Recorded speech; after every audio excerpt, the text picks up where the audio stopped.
오늘도 죄송하지만 AI 목소리로 대체를 하도록 하겠습니다. 최근 셀시우스 뱅크런 사태가 일어났고 이 사건은 암호화폐 전체 시장에도 영향을 미치면서 투자자들 모두 무척 힘들어하고 있는 상황이 발생하고 있습니다. 오늘은 이에 대해서 잠시 제 생각을 전해드리려 하는데요. 제 주관적 생각이 많이 포함되었으니 이 점 주의하셔서 들어주시길 바라겠습니다. 일단 이 셀시우스 뱅크런 사태가 무엇인지를 이해하기 위해서는 이와 관련이 있는 이더리움의 현재 개발 진행 사항부터 알고 계셔야 하고 이더리움과 셀시우스가 어떤 관계가 있었는지부터 이해를 하셔야 합니다.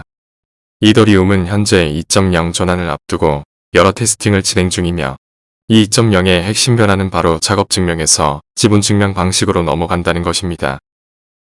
에너지 효율 면에서나 확장 성멸에서 좀 더 자유로워지기 위해서는 이더리움이 지분증명으로 넘어가는 것은 무척이나 중요한 문제라 할 수 있습니다. 현재 이더리움은 작업증명의 메인넷으로 돌아가고 있지만 동시에 지분증명을 위해 비콘체인이라는 곳에 이더 홀더로부터 이더의 스테이킹을 유도하고 있는 상태입니다. 그리고 이 지분증명의 비콘체인과 현재 작동 중인 이더리움 작업증명의 메인넷이 합쳐지는 머지라는 단계를 앞두고 있는 상태인데요. 여기서 특징은 비콘체인이라는 곳에 이더의 스테이커가 되기 위해서는 32이더라는 물량을 묶어놔야 한다라는 것입니다. 얼핏 들어도 이더리움 지분증명 스테이킹을 위해서는 상당히 고액의 이더를 필요로 한다는 것을 알 수가 있습니다. 이런 현실적인 문제를 해결해주기 위해 라이도 같은 곳에서는 이더 소액을 가지고 있어도 스테이킹이 가능하도록 편리한 서비스를 제공을 해주고 있습니다. 라이도를 통하면 32이더를 보유하지 않고도 네트워크 검증인이 될 수 있다라는 얘기입니다. 라이도에서는 여러분의 소액의 이더를 모아 32이더로 만들어 스테이킹을 진행합니다. 그리고 우리는 이더와 동등한 가격 비율을 가진 ST이더라는 것을 라도로부터 지급받습니다. 그리고 이더리움의 스테이킹은 한 번 스테이킹을 진행할 시 포스 전환 후 최소 6개월까지는 코인을 빼낼 수 없는 시스템이 리스크로 존재해 왔었는데요. 이 라이도의 ST이더가 홀더들에게 지급됨에 따라 이더리움의 가격이 하락할 시 ST이더의 매도를 진행하여 바로 해지를 할 수 있는 옵션까지 제공이 되었던 것이죠. 다시 한번 이 라이도의 서비스 구조를 정리해드리자면 라이도는 일반 개미 투자자의 이더를 모아서 32이더씩을 모읍니다. 그리고 이것을 이더리움 비콘체인에 정식으로 스테이킹을 하게 되고 이에 대한 보상을 받을 수 있게 되는데요. 이 스테이킹을 통한 수익률을 개미 투자들에게 각기 다 돌려주는 대신 라이도 측은 각 보상의 10% 정도를 수익으로 가져가는 구조를 택하게 됩니다. 그리고 타 스테이킹 서비스와 차별화를 두기 위해서 이더 스테이킹하는 개미 투자자들에게 ST이더라는 패깅된 코인까지 나누어 주는 것입니다. 현재까지는 큰 문제는 없어 보입니다. 하지만 실질적인 문제는 생태계의 가상자산 대출 기업인 셀시우스가 합류하게 되면서 생겨나게 됩니다. 셀시우스는 라이도가 발행하는 ST이더를 셀시우스 기업에 담보로 맡기게 되면 이에 70%에 해당하는 실제 이더를 고객에게 내어주는 서비스를 제공하게 되는데요. 이로 인해 수많은 유저들은 라이도에서 이더를 맡기고 ST이더를 지급받은 후 이것을 셀시우스에게 담보로 맡기고 그의 70%에 해당하는 이더를 다시 받아서 이것을 라이도로 가지고 가게 되는 폰지 구조가 만들어지게 됩니다. 이 부분만 보자면 테라 폭락 사태의 주범인 앵커 프로토콜과 흡사한 부분이 많아 보이는데요. 이런 상황 속에서 셀시우스에게 대형 악재가 터지게 됩니다. 먼저 알라메다와 같은 거대 세력이 대량의 이더를 셀시우스에게서 상환을 요구하기 시작하였고 동시에 셀시우스가 오랜 시간 동안 실제 이더를 담보금이 충분치 않은 상태에서도 이 사태를 고객들에게 정당하게 알리지 않고 있었음이 기사화가 되면서 많은 이더 유저들이 공포에 휩싸이게 됩니다. 그 영향으로 가격이 1대1로 같아야 할 이더와 ST이더의 가격 비율에는 디패깅이 일어나게 됩니다. 뱅크런의 시작이라고 볼 수 있겠는데요. 현재 셀시우스는 이 영향으로 인한 이더리움의 폭락으로 실세우스의 모든 출금 중단이라는 강수를 두게 되었고 지금 여기까지가 표면적으로 일어난 상황이라고 말씀드릴 수 있겠습니다. 저는 이번에 테라 폭락장과 셀시우스 뱅크런 사태까지 지켜보면서 작년에 잠시 읽어보았던 코인데스크 기사를 다시 방문해 보기로 했습니다. 작년 5월경 나온 컬럼으로 암호화폐의 디파이 시장과 서브프라임의 모기지 사태를 비교한 긴 글입니다. 현재 디파이 시장의 문제점을 꼬집고 있던 기사는 이거 하나만은 아니었음에도 불구하고 이 기사가 가장 먼저 떠올랐던 이유는 아무래도 이 사진이 너무나도 이 시장을 기가 막히게 대변하고 있음이 아닐까 하여 특히나 기억에 남았던 것 같습니다. 이 기사를 몇 줄로 요약해보자면 현재 디파이 시장 성장을 분석해보니 2009년 경제위기와 매우 흡사함을 얘기를 하고 있는 글입니다. A코인을 담보로 B코인을 받으면서 이 B코인으로 또 다른 담보와 경제활동을 할 수 있게 되고 이것을 다른 디파이가 또 참여하게 되면서 C라는 새로운 채권이 형성되고 더 높은 이율을 제공하게 되는 형상을 꼬집고 있습니다.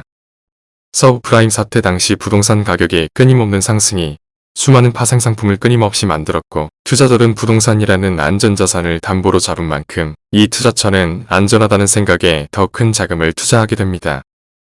하지만 파생상품이 복잡하게 연결된 바람에 어느 누구도 위험을 쉽게 측정하지 못했고 결국 아무런 신용이나 기술이 없는 곳에도 대출이 진행되었고 그 당시만 보더라도 부동산 가격 상승을 정당화하는 목소리도 정말 많았다라는 얘기를 하고 있는 겁니다. 최근 디파이의 높은 연이율을 정당화하는 의견들이 우려스럽다라는 이야기를 이 코인데스크에서는 얘기를 하고 있습니다. 작년만 하더라도 댓글을 보면 테라와 같은 메이저 코인이 한순간에 주저앉는 사건을 보지 못했던 상황이었기 때문에 이런 기사글에 대해서는 많은 분들이 무시하는 장면들을 볼 수 있었습니다. 이 디파이 시장은 불균형 문제가 심각하고 펀더멘탈이 부족한데도 불구하고 높은 인센티브 시스템을 경쟁적으로 높여나가고 있음을 우리는 자각해야 합니다. 코인 규제가 점점 심해지는 상황에서 이런 디파이 시장이 얼마나 더 버틸지에 대해서는 진지하게 생각을 해봐야 한다라는 말씀을 드리는 것입니다. 우리는 최근에 일어났던 다수의 일들을 시간순으로 정리해볼 필요가 있을 듯 합니다. 먼저 많은 분들이 이 사건의 문제를 이더리움 자체에서 찾는 분들이 계시는데 이 사건은 이더리움 자체의 문제는 아니었을 뿐더러 좀 더 큰 그림에서 바라봐야 한다고 생각을 합니다. 이더리움 2.0으로의 전환 뉴스는 작년 말부터 올해 중순으로 연기가 되었고 또 다시 한번 연기가 되면서 많은 분들이 실망을 하시고는 있지만 이더리움의 지분 증명으로의 전환은 코인 시장 자체에 큰 영향을 줄 만큼 중요한 부분이고 거의 대부분의 토큰들과 디파이 시장들이 이 이더리움과 연결이 되어 있기에 이 정도의 전환의 연기로 이더리움 홀더들이 이에 대하여 이더리움의 가치를 평가절하하거나 생태계를 쉽게 떠나는 일은 극히 적을 것으로 생각이 됩니다. 오히려 이더리움 내부 문제로 집중하여 보기보다는 지분 증명에서 발생할 수밖에 없는 스테이킹이라는 구조와 이로 인해 생겨나는 파생상품들의 문제점을 핵심 문제로 봐야 할 것 같습니다. 그런데 참 타이밍이라는 게 재미있습니다. 작년부터 많은 암호화폐 규제가 비트코인과 같은 작업 증명에게 맞춰져 있음은 다들 아실 겁니다. 세계 여러 곳에서 작업 증명에 관해 금지 법안을 내놓는 곳이 점점 많아지고 있습니다. 작업 증명은 고난이도의 수학적 채굴이라는 작업이 필요한 네트워크이기에 과도한 에너지 사용과 환경오염이라는 이슈가 항상 꼬리표처럼 따라다녔습니다. 그래서 작업 증명보다는 지분 증명으로의 전환이 장기적으로 보자면 훨씬 이롭지 않겠냐라는 분위기가 지배적이었습니다. 동시에 여러 각국에서 작업 증명의 채굴을 금지하자라는 법안이 미디어에 노출이 되면서 지분 증명으로의 쏠림이 가속화되는 듯한 분위기는 저만의 느낌은 아니었을 겁니다.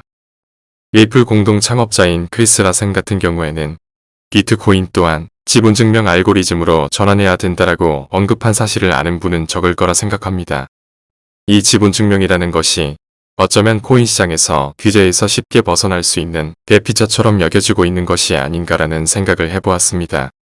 하지만 이 지분 증명 시스템이 에너지 효율과 환경오염 관련 규제에서는 벗어날지도 모르겠지만 최근 불거지고 있는 증권과 상품과의 논쟁에서는 아직 자유롭지 못한 상태입니다.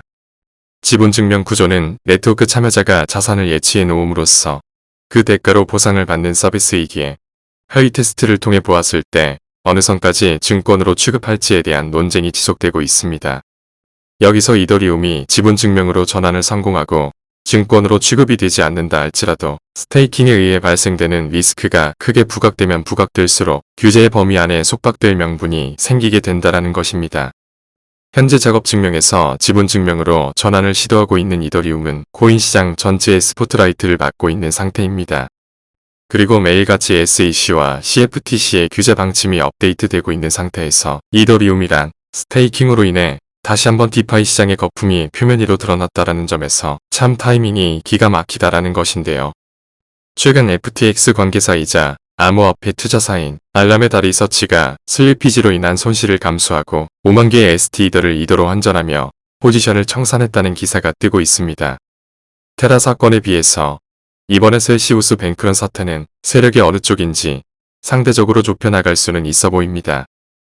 이 알라메다 리서치의 창시자는 FTX CEO 샘 뱅크먼 프리드입니다. 물론 지금은 알라메다의 대표직에서 물러난 상태이지만 아직도 그의 영향력이 큰 세력이라고 보시면 되고 조 바이든 미 대통령의 엄청난 후원자라는 것과 현재 정권과 가까이 할 수 있는 자리에 쉽사리 초대되고 있는 기업인이 바로 이 샘 뱅크먼 프리드라는 겁니다.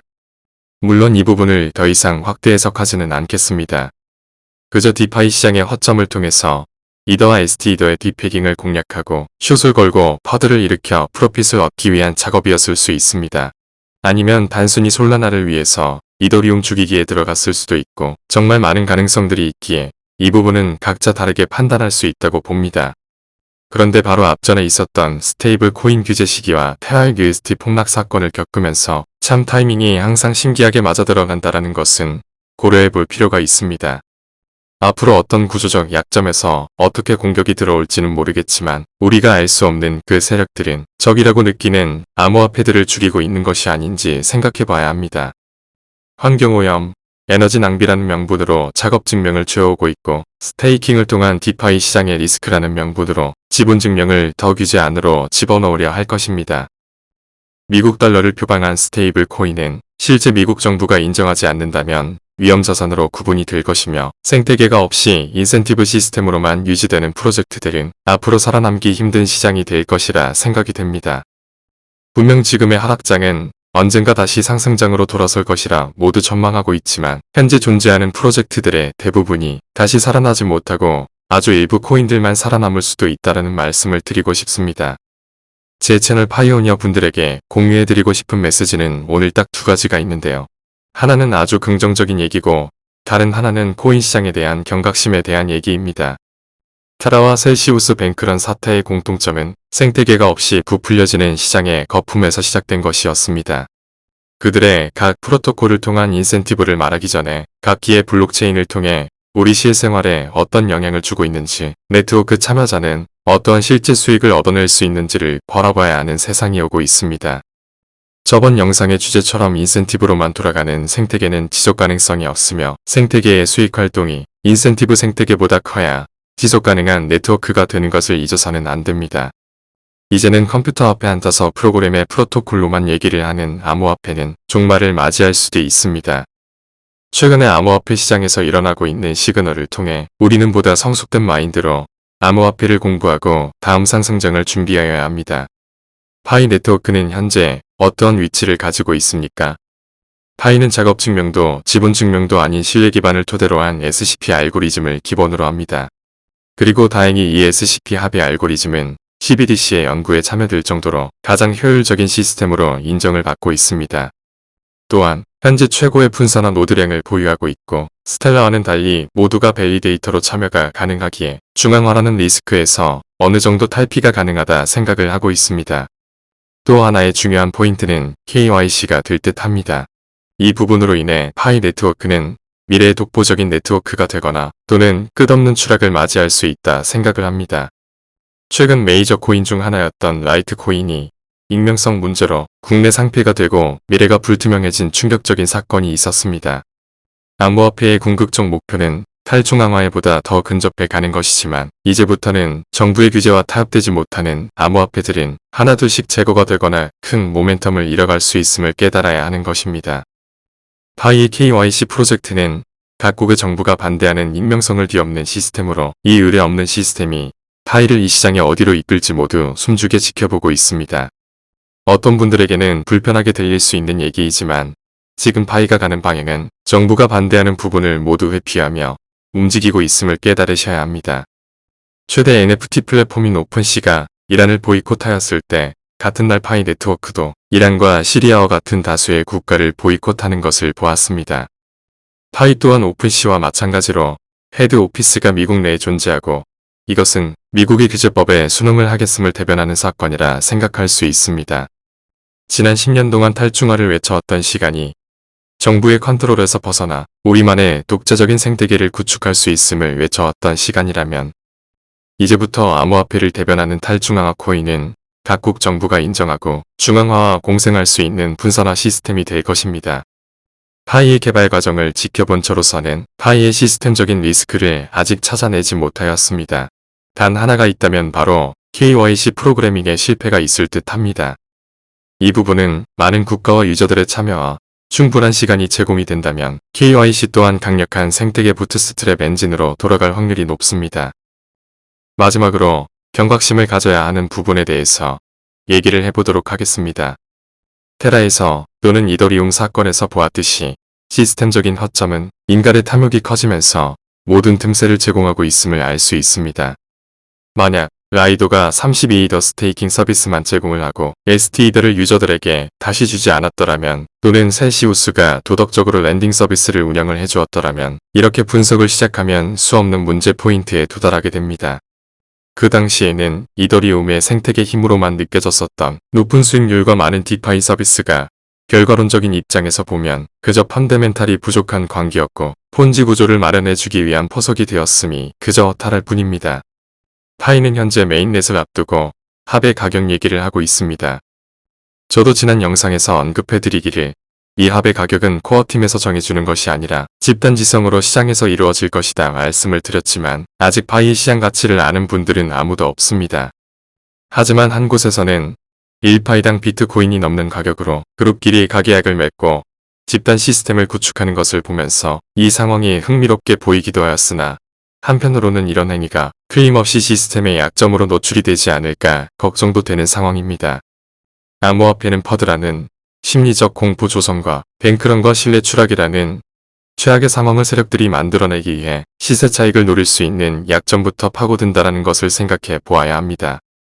시장의 관기가 커질수록 여러 집단의 시세 차익은 벌어질 수밖에 없으며 그 집단을 이용하면 소수는 차익을 얻고 전체 시스템은 붕괴가 올 수 있음을 잊지 말아야 합니다.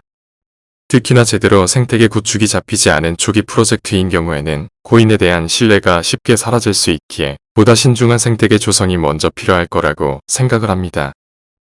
저는 현재 파이 네트워크를 바라보면서 두 가지의 마인드로 바라보고 있습니다. 파이는 정말 놀라운 잠재력을 가진 프로젝트이고 다시는 만들지 못할 마지막 기회인 프로젝트일 수 있다 이렇게 생각을 하고 있습니다. 또 하나는 과연 우리의 집단지성이 이 파이의 첫걸음을 온전하게 내디딜 수 있도록 도와줄 것인가에 대한 아주 조심스러운 마음과 걱정이 함께 공존하고 있습니다. 파이의 시작점이 다가옴에 따라 좀 더 시장을 냉철하게 분석하고 장기적인 관점으로 바라볼 수 있는 우리가 되기를 바라면서 오늘 영상은 여기서 마치겠습니다. 시청해주셔서 감사합니다.